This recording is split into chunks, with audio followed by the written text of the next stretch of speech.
할렐루야, 참으로 좋은 날입니다. 오늘도 저와 여러분에게 좋은 일이 일어나기를 기도합니다. 저는 오늘 이사야 9장 6절의 말씀을 통해서 만왕의 왕이 되신 예수님, 이런 제목으로 잠시 말씀을 나누기를 원합니다. 이는 한 아기가 우리에게 낳고 한 아들을 우리에게 주신 바 되었는데 그의 어깨에는 정사를 메었고 그의 이름은 기묘자라 모사라 전능하신 하나님이라 영존하시는 아버지라 평강의 왕이라 할 것임이라. 아멘.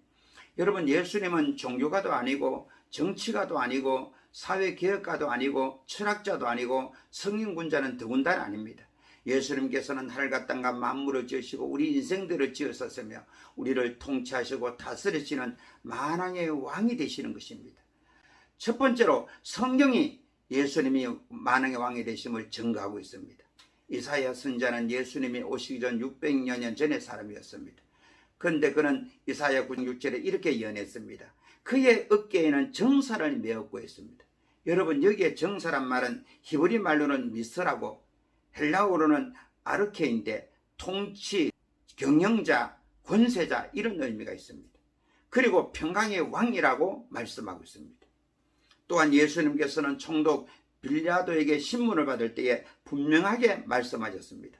마태복음 27장 11절에 예수께서 총독 앞에 섰으며 총독이 물어 이르되 내가 유대인의 왕이냐? 예수께서 대답하시되 내 말이 옳도다 하시고, 그리고 예수님께서 죽음의 제명이 그러합니다. 예수님께서 지신 십자가 위에 제패가 붙었는데 유대인의 왕이라고 붙어 있습니다. 그때 대제사장들이 총독에게 이를 제기합니다. 유대인의 왕이 아닙니다. 자칭 유대인의 왕입니다. 그때 총독이 말하기를 내가 쓸 것을 썼다고 아예 거절하고 맙니다.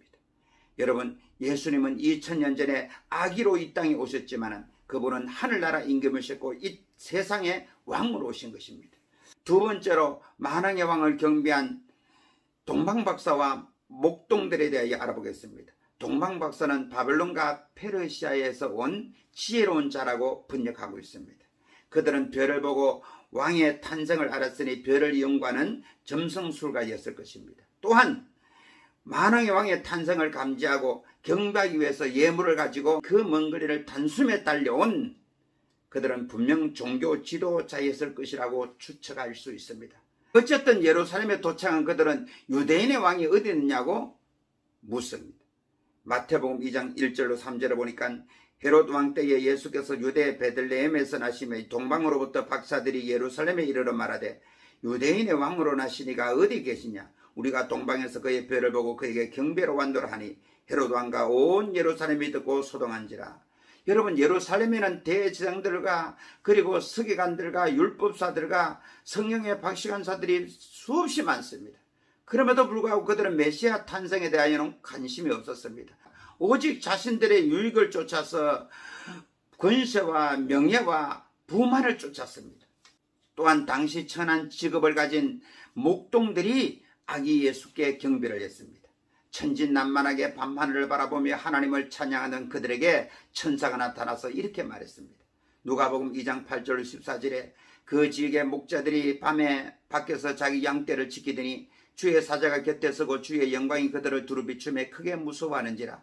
천사가 이르되 무서워하지 말라. 보라, 내가 온 백성에게 미칠 큰 기쁨의 좋은 소식을 너에게 전하노라. 오늘 다윗의 동네에 너희를 위하여 구주가 나셨으니 곧 그리스도 주시니라. 너희가 가서 강고에 쌓여 구유에 누워있는 아기를 보리니 이것이 너희에게 표적이라 하더니 호련히 수많은 천군이 그 천사들과 함께 하나님을 찬송하여 이르되 지극히 높은 곳에서는 하나님께 영광이요 땅에서는 하나님이 기뻐하신 사람들 중에 평화로다 하니라. 아멘. 그렇습니다. 만왕의 왕이 되신 예수님을 경배하는 이는 의외로 이방인들과 목동이었습니다. 오늘날 주님을 만나는 자들도 똑같습니다. 심령이 가난한 자, 애통하는 자, 은혜를 구하는 자, 하나님의 은혜를 사모하는 자, 이런 자들이 주님을 만날 수가 있는 것입니다. 세 번째로 만왕의 왕을 시기하고 조롱하는 자들이 있었습니다. 헤롯은 동방박사를 베들레헴으로 보내면서 뒤로는 아기 예수를 죽이려고 계획을 세웠습니다. 그때 하나님은 아기 예수를 경배하고 보배합을 열어서 황금과 유황과 몰약을 예물로 드리고 돌아가는 동방박사들에게 왔던 길로 가지 말고 다른 길로 고국으로 돌아갈 것을 말했습니다. 이에 화가 난 헤롯은 베들레헴 근처 2살 아래 산의 아이는 모두 다 죽일 것을 명하였습니다. 그러나 하나님은 요셉에게 현몽하여서 헤롯이 아기 예수를 찾아 죽이려고 하니 그가 죽기까지 애굽에 피신해 있으라고 하여 애굽으로 피신했던 것입니다. 또한 대제사장들과 장로들에 의해서 총독 빌라도가 예수님을 십자가에 못 박는 데 내어주니 만왕의 왕이 되신 예수님께서는 온 세상 사람들의 조롱거리가 되고 말았던 것입니다. 마태복음 27장 27절로 31절에 이렇게 기록합니다. 이에 총독의 군병들이 예수를 데리고 관정 안으로 들어가서 온 군대를 그에게 모으고 그의 옷을 벗기고 홍포를 입히고 가시관을 엮어 그 머리에 씌우고 갈대를 그 오른손에 들리고 그 앞에 무릎을 꿇고 희롱하여 이르되 유대인의 왕이여 편안할지어다 하며 그에게 침 뱉고 갈대를 빼앗아 그 머리를 치더라. 남북한 로마 군인들은 인정사정 없이 예수님을 최대한 모욕을 주고 고통을 주었습니다. 그리고 급기야 십자가에 못 박고 말았습니다. 그리고 십자가에 매달린 예수님을 바라보면서 유대인들은 머리를 흔들면서 비난과 조소를 끝까지 이어갔습니다. 마태복음 27장 39절로 42절에 지나가는 자들은 자기 머리를 흔들며 예수를 모욕하여 이르되 성전을 헐고 사흘에 짓는 자여 내가 만일 하나님의 아들이거든 자기를 구원하고 십자가에서 내려오라 하며 그와 함께 대제사장들도 서기관들과 장로들과 함께 희롱하여 이르되 그가 남은 구원했으되 자기는 구원할 수 없도다. 그가 이스라엘 왕이로다. 지금 십자가에서 내려올지어다. 그리하면 우리가 믿겠노라.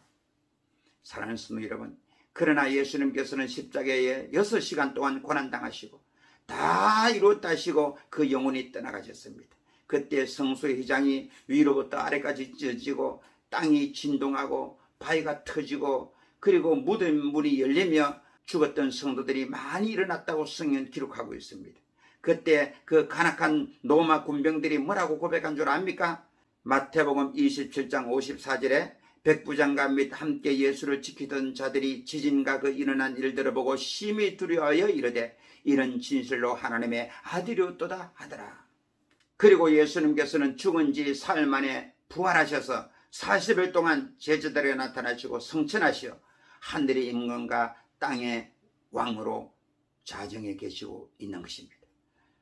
만왕의 왕 내 주께서 왜 고초당했나 이 벌레 같은 날 위해 그 보혈 흘렸네.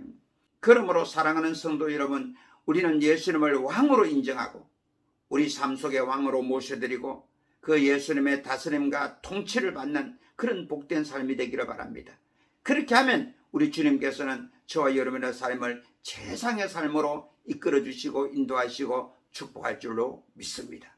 기도드리겠습니다. 전능하신 하나님 아버지, 예수님은 만왕의 왕이 되심에도 불구하고 어리석은 우리 인생들은 예수님을 십자가에 못 박아버렸습니다.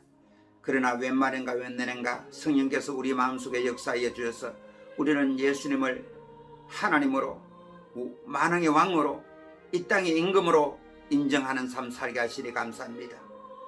왕 되신 주님께서 우리 삶을 온전히 통치하여 주옵소서. 예수님의 이름으로 기도드리옵나이다.